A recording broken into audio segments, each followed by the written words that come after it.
सो आज हम बात करेंगे एक प्रॉब्लम की, that is we have to calculate the EMF induce across the end of the rod. हमारे पास क्या दिया हुआ है, consider rod having length L. ये रॉड क्या है, मैग्नेटिक फील्ड में रोटेट कर रही है, कितनी एंगुलर वेलोसिटी से, ओमेगा एंगुलर वेलोसिटी से, और किस एक्सिस के अबाउट रोटेट कर रही है, the axis which passes through the one end of the rod। हमारे पास ये जो एंड आ गया, इस वन एंड के अबाउट रोटेट कर रही है। दैट मीन्स ये रॉड है, एक्स ऑफ रोटेशन क्या होगा, यहां से पास करेगा, और ये रॉड इस तरह रोटेट कर रही है, इस तरह। अगर ये रॉड इस तरह रोटेट कर रही है तो ये दो एंड्स हो गए, इन दो एंड्स के अक्रॉस हमने ईएमएफ कैलकुलेट करनी है, ये राइट, इन दो एंड्स के। अब देखिए हमने क्या पढ़ा था, अगर हमारे पास यूनिफॉर्म मैग्नेटिक फील्ड है, राइट, लेट्स से उसमें एक कंडक्टिंग रॉड मूव कर रही है विद वेलोसिटी v। यहां पर हमारे पास वेलोसिटी v कांस्टेंट थी, तो हमने क्या कहा था कि जो अपर एंड है वो पॉजिटिव बन जाएगा, लोअर एंड नेगेटिव बन जाएगा। तो इन दो एंड्स के क्रॉस ईएमएफ कितनी डेवलप होगी, VLV, राइट। और हमने ये भी देखा था कि ये लेफ्ट हैंड रूल से हम पॉजिटिव एंड और नेगेटिव एंड डिफाइन कर सकते हैं। अगर मैग्नेटिक फील्ड क्या है, इनसाइड है, सो मैग्नेटिक फील्ड क्या बता रहा है, जो फर्स्ट फिंगर है वो इंडिकेट करेगी डायरेक्शन द मैग्नेटिक फील्ड, और ये सेकंड फिंगर है वो किस तरफ पॉइंट करेगी, जिस तरफ रॉड मूव कर रही है, लाइक दिस, इस तरफ मूव कर रही है।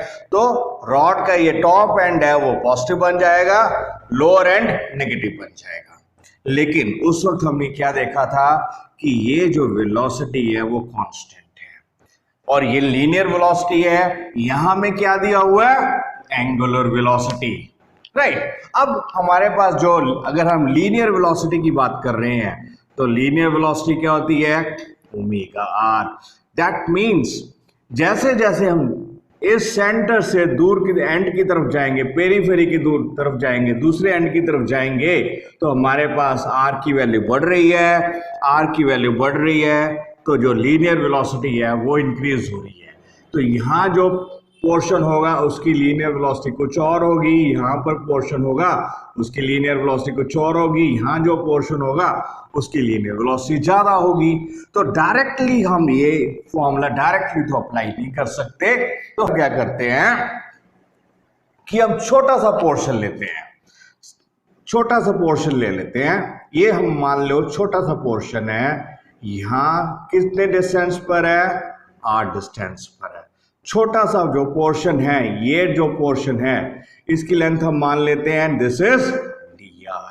तो हम पहले क्या करेंगे, इस स्मॉल पोर्शन के क्रॉस, ये dr लेंथ के क्रॉस कितनी ईएमएफ डेवलप हुई है वो देखेंगे, ठीक है। अब देखो यहां पर जो वेलोसिटी होगी वो क्या होगी, यहां पर जो वेलोसिटी है यहां इस तरफ आ गई, ठीक है।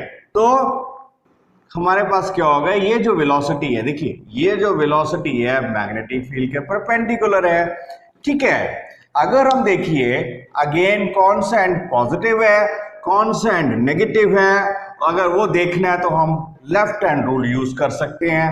देखिए क्या होगा कि मैग्नेटिक फील्ड तो इनसाइड है, ये आ जाएगा, वेलोसिटी किस तरफ है, इस तरफ है। जो ये वेलोसिटी आ गई, second finger gives the direction of the velocity, second finger gives the direction of the velocity. अंगूठा किस तरफ है, सेंटर की तरफ, तो जिस तरफ अंगूठा है वो हमारे पास पॉजिटिव एंड बन जाएगा, ये एंड नेगेटिव बन जाएगा। तो हमने ये तो देख लिया कि कौन सा एंड पॉजिटिव है, कौन सा एंड नेगेटिव है, ठीक है। सो ये चीज तो क्लियर हो गई हमारे पास। अब हम क्या करेंगे, ये जो छोटा सा पोर्शन है, इस छोटे से पोर्शन के अक्रॉस कितनी ईएमएफ डेवलप हुई है वो देखेंगे। So we will say consider a small length element, small length element dr, right, at a distance r from the center. अब उसके क्रॉस EMF कितनी आएगी? So EMF developed across dr, उसको हम मान लेते हैं कितनी है? स्मॉल. लेट्स से DE आ गया, तो DE कितना आएगा? देखिए D आ जाएगा BLV, है ना. B तो मैग्नेटिक फील्ड हो गया, L कितना हो गया? DR, ये आ गया. ठीक है. सो EMF क्या होती है? BLV. अब ये पूरी लेंथ की जगह पर हमने कितना स्मॉल पोर्शन ले लिया? DR. अब यहां वेलोसिटी कितनी है? V है. अब ये हमारे पास लीनियर वेलोसिटी है और एंगुलर वेलोसिटी दी हुई है ओमेगा, तो हमारे पास क्या आ जाएगा? V is equal to omega R. So V is equal to omega R आ गया. ठीक है ना. So V is equal to omega R आ गया और हमारे पास ये वैल्यू सब्स्टिट्यूट कर देते हैं V की यहां पर, तो DE is equal to B omega R into DR, ये आ गया. टोटल मैग्नेटिक फील्ड क्या है? टोटल EMF कैलकुलेट करनी है. कहां से कहां तक जाना हमने? इस पॉइंट से इस पॉइंट तक. दैट मीन्स यहां हमारे पास R की वैल्यू कितनी हो जाएगी? 0 हो जाएगी. यहां से जाते जाते यहां तक एंड तक पहुंच गए तो R की वैल्यू यहां आ जाएगी, L आ जाएगी, कैपिटल L. ठीक है ना, ये आ जाएगी कैपिटल L आ गई. तो हमारे पास टोटल EMF कितनी आ जाएगी? Total EMF across the ends of the rod, कितनी आ गई? This is the integration of DE. So this is R varies from 0 से लेके कहां तक जा रहे हैं R की वैल्यू? L तक. सो B omega R DR. So B is constant, ये बाहर चला जाएगा. ओमेगा एंगुलर वेलोसिटी कांस्टेंट है, ये भी बाहर चली जाएगी. तो EMF क्या आएगा? B omega integrating from 0 to L RDR. RDR की इंटीग्रेशन क्या आ जाएगी? B ओमेगा R की integration R square by 2 0 to L. So EMF कितनी आ गई? हाफ, बाहर आ गया 2 B ओमेगा L स्क्वायर. ठीक है ना. L की वैल्यू या R की वैल्यू L सब्स्टिट्यूट का L स्क्वायर आ गया, दूसरा 0 ही है, तो ये हमारे पास आंसर आ जाएगा half B omega L square. तो सेंटर वाला and positive and outer and negative. ठीक है. सो पॉजिटिव एंड कौन सा हो गया? Positive and is at the centre वाला एंड जो होगा पॉजिटिव हो जाएगा. आउटर एंड हमारे पास नेगेटिव बन जाएगा. राइट. तो यहां पर जब भी हमें अगर वेलोसिटी वेरी कर रही है तो हमें थोड़े से स्मॉल लेंथ के लिए हम देखेंगे. ठीक है. वहां पर हमें EMF कैलकुलेट कर ली, उसके बाद टोटल EMF कैलकुलेट करने के लिए हम क्या करेंगे? इंटीग्रेट कर देंगे. तो ये हमारे पास आंसर आ गया. राइट. एक बार देख लीजिए ध्यान से, फिर आगे करते हैं.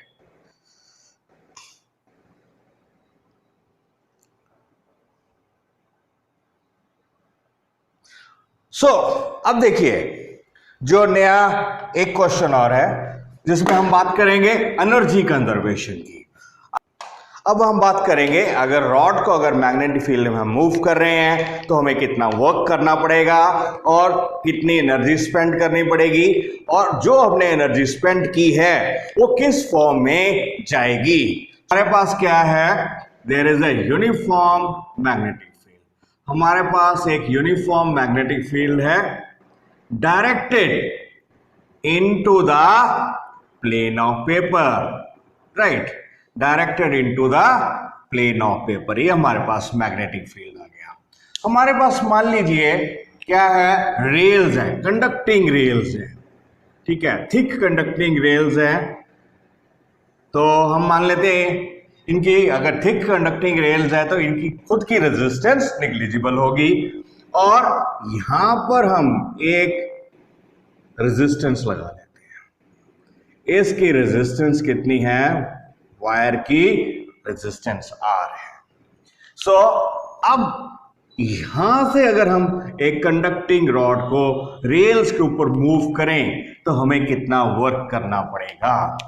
सो लेट्स से हमारे पास एक कंडक्टिंग रॉड है, तो इसकी लेंथ कितनी हो जाएगी? मान लीजिए वो लेंथ आ गई हमारे पास L आ गई, राइट। अगर हम इस रॉड को इस तरफ खींचे, इस रॉड को इस तरफ खींचें तो हमें कुछ ना कुछ फोर्स तो लगानी पड़ेगी। लेट्स से वो हमें फोर्स कितनी लगानी पड़ेगी वो देखेंगे हम, और किसी भी टाइम पर हम मान लेते हैं ये रॉड की वेलोसिटी कितनी है? v है। सो अगर ये रॉड को हमें इस तरफ लेके आना है तो हमें फोर्स तो लगानी पड़ेगी, तभी तो आएगी, फोर्स नहीं तो आएगी नहीं। लेकिन जब हम फोर्स लगाएंगे तो ये मूव भी करेगी, जब वो मूव करेगी रॉड इधर से इधर जाएगी तो दैट मीन्स वो कुछ ना कुछ वेलोसिटी तो गेन करेगी। जब वो वेलोसिटी गेन करेगी तो ईएमएफ डेवलप होगी, राइट। वो हम देख कितनी ईएमएफ डेवलप होगी हम देख लेते हैं, है ना। अब मान लीजिए क्या है कि at any time the velocity of the rod is, velocity of the rod कितनी है? v है। एंड अगर इसको इधर मूव करना है तो अभी हमने बात की है हमें फोर्स लगानी पड़ेगी, है ना, राइट। सो एक्सटर्नल एफर्ट कितना पड़ेगा? Let F is the external force applied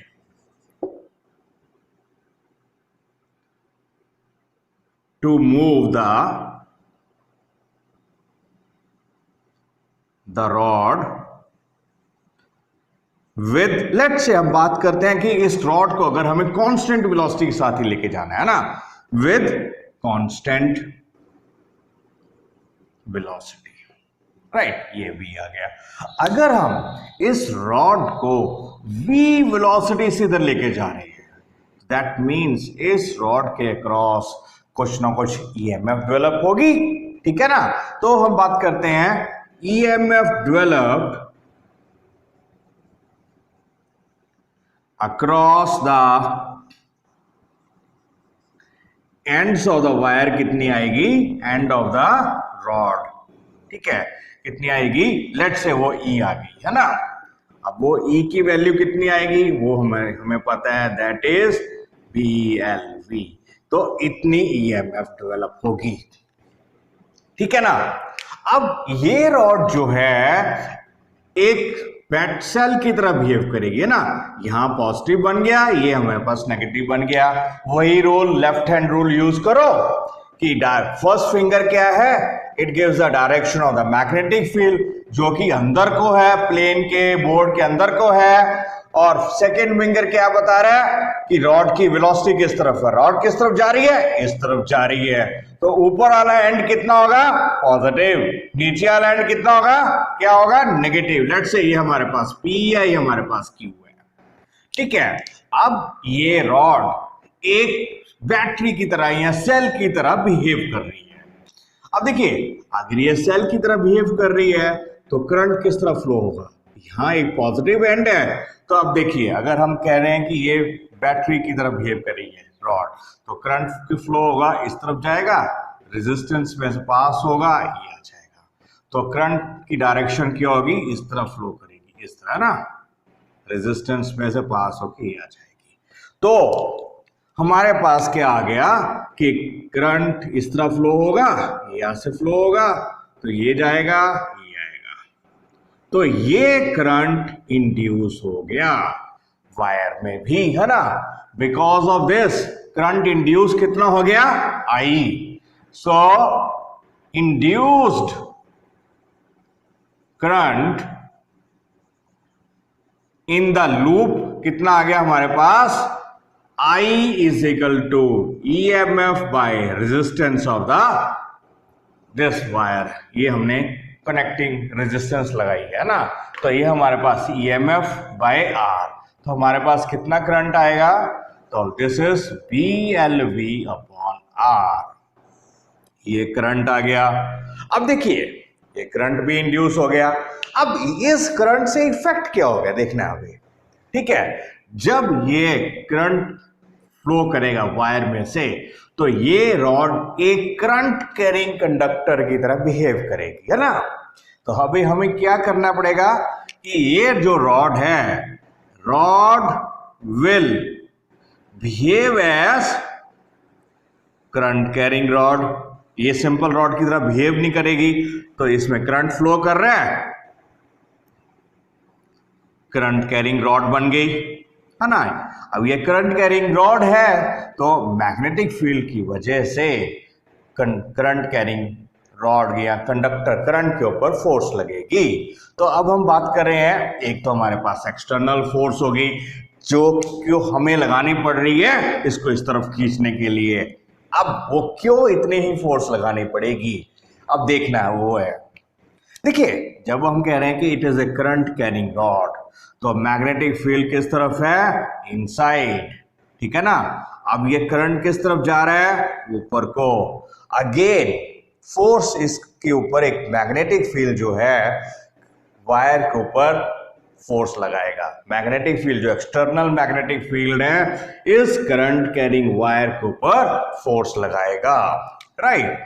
तो वो फोर्स किस तरफ लगाएगा, देखिए again magnetic field is directed into the plane of paper, current किस तरफ जा रहा है, ऊपर को। करंट किस तरफ जा रहा है, ऊपर को, इस तरफ जा रहा है ना, फ्रॉम Q टू P, से Q से P की तरफ जा रहा है। ये एल हमें Q लिखा हुआ है, ऊपर एल हमारे पास P है, तो करंट किस तरफ फ्लो कर रहे हैं, Q से P। मैग्नेटिक फील्ड क्या हो गया, अंदर को, ठीक है ना। तो थंब की डायरेक्शन क्या होगी, राइट साइड। तो इस डायरेक्शन में हमारे पास मैग्नेटिक फील्ड की वजह से फोर्स लगानी पड़ेगी, ठीक है ना। दैट मीन्स यहां पर जो मैग्नेटिक फील्ड की वजह से फोर्स लगानी पड़ेगी वो कितनी आ जाएगी, लेट्स से वो आ गई FB। तो ये अब रॉड एक सिंपल रॉड की तरह बिहेव नहीं करेगी, अब ये करंट कैरिंग रॉड की तरह बिहेव कर रही है। तो हमारे पास कोई भी अगर करंट कैरिंग रॉड हो या कंडक्टर हो मैग्नेटिक फील्ड में, तो it will experience the force, ये आ गई, ठीक है ना। दैट मीन्स क्या हो गया हमारे पास, अब the force exerted by the magnetic field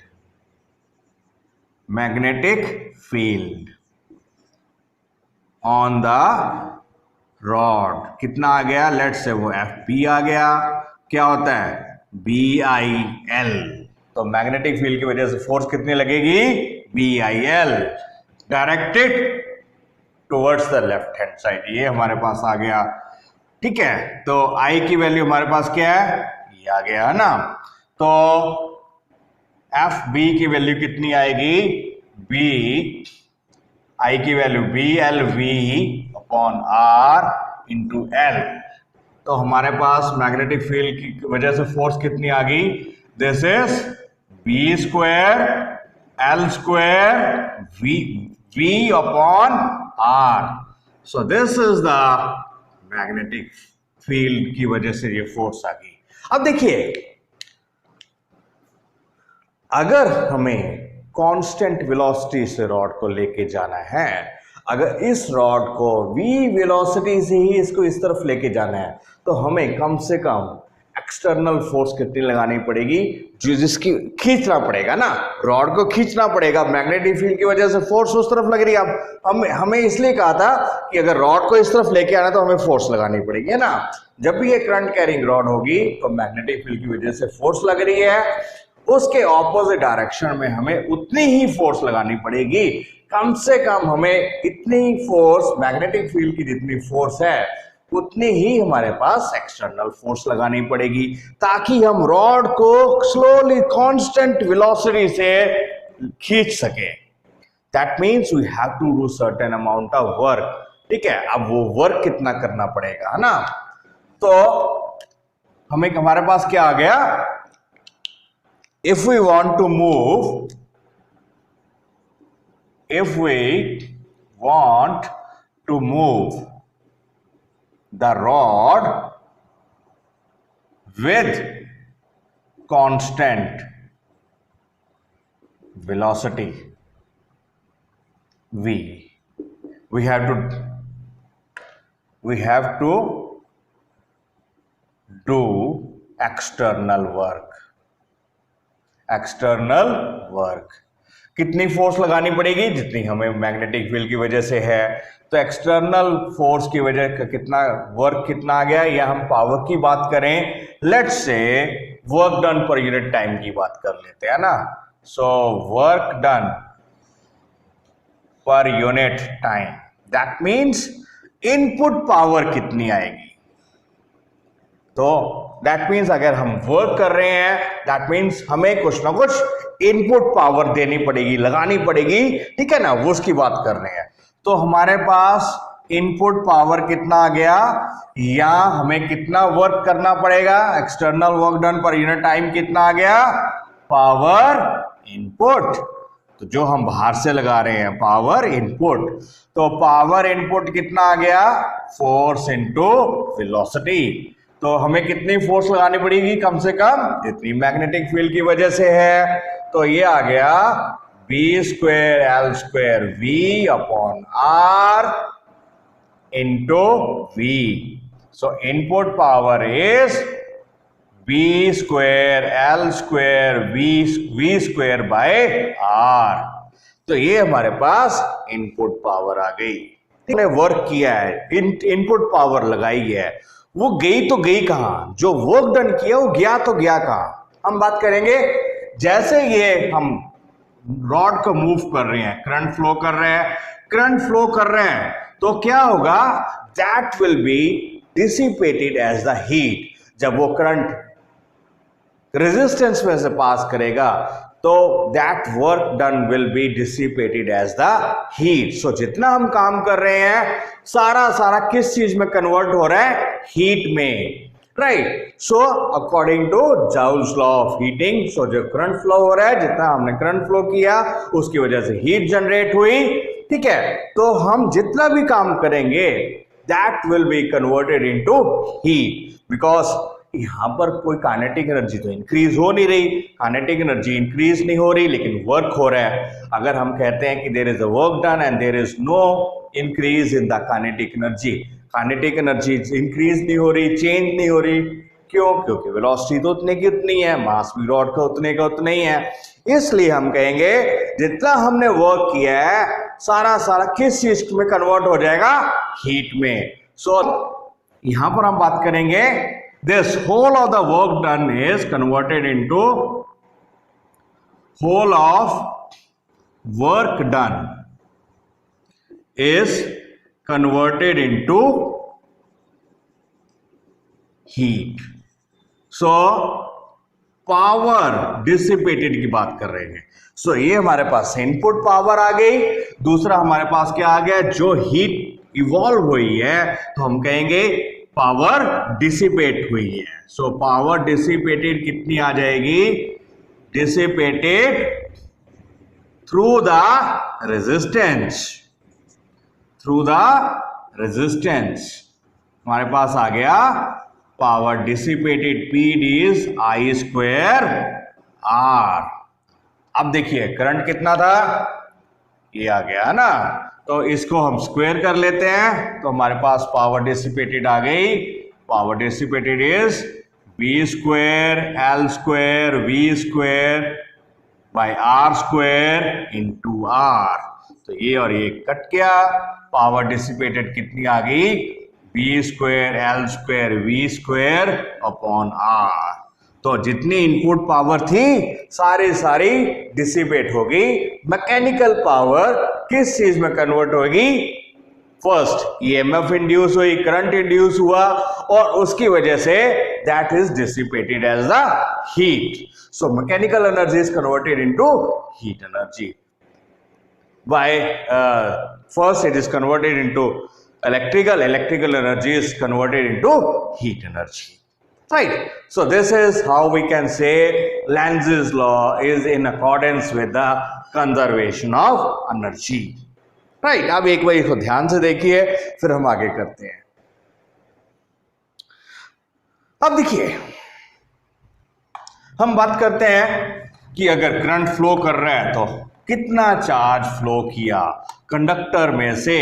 अगर हमें करंट है तो कुछ ना कुछ चार्ज फ्लो किया होगा एक एंड से दूसरे एंड तक।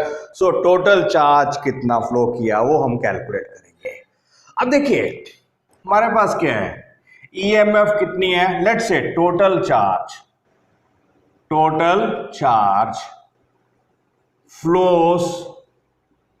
flowing through the conductor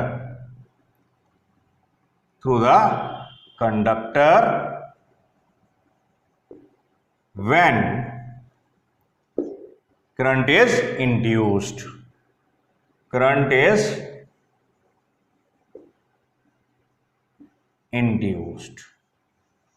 कितना करंट इंड्यूस हुआ वो हमें हमारे पास है I इजिकल टू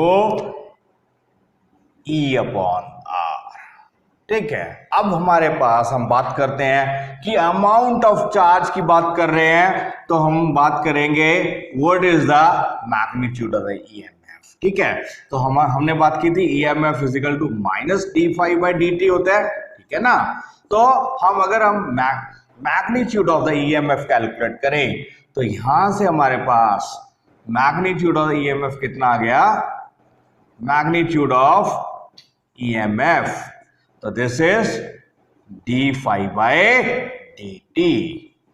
पर करंट की वैल्यू क्या होती है, current is I equal to dq/dt। एक ये हमारे पास बेसिक डेफिनेशन आ गई, ये हमारे पास ईएमएफ इंड्यूस होगी, ठीक है ना। तो यहां हम di की वैल्यू देखिए dq/dt आ गया, ठीक है। तो हमारे पास क्या आ जाएगा, तो हमारे पास आ गया magnitude of the EMF is d∅dt, that is the magnetic flux, ठीक है ना। phi is the magnetic flux, sometimes we write it as phi-b, ठीक है। तो समटाइम्स सिंपली हम d∅dt लिख लेते हैं। नाउ हमारे पास क्या था, I equal to E/R, so this is d∅dt। ये आ गया ना, करंट की वैल्यू इतनी आ जाए, लेकिन करंट किसके बराबर है, dq/dt, सो 1/R d∅dt। अब इसको अगर हम इंटीग्रेट करें with respect to first time तो हमारे पास क्या आ जाएगा, simply dq equal to 1/R d∅। So total charge calculate करने के लिए क्या आ जाएगा, total charge flowing through the conductor, that is integration of dq आ गया, this is 1/R integration of d∅। अगर हम यहां थोड़ी सी चेंज की बात कर रहे हैं, लेकिन जब टोटल चेंज की बात करेंगे तो हम बात करेंगे total change in the flux. तो टोटल चार्ज की वैल्यू कितनी आ जाएगी, total change in the flux divided by resistance of the conducting wire. So delta phi क्या आ गया, this is the total change in the magnetic flux, right. तो अगर हमारे पास करंट इंड्यूस हुआ है तो उसके कॉरस्पॉन्डिंग हम चार्ज कैलकुलेट कर सकते हैं, किसी भी कंडक्टर में से कितना चार्ज फ्लो किया है, that is the ratio of the chain delta change in the magnetic flux to the resistance. This is how we can calculate the charge to the conductor.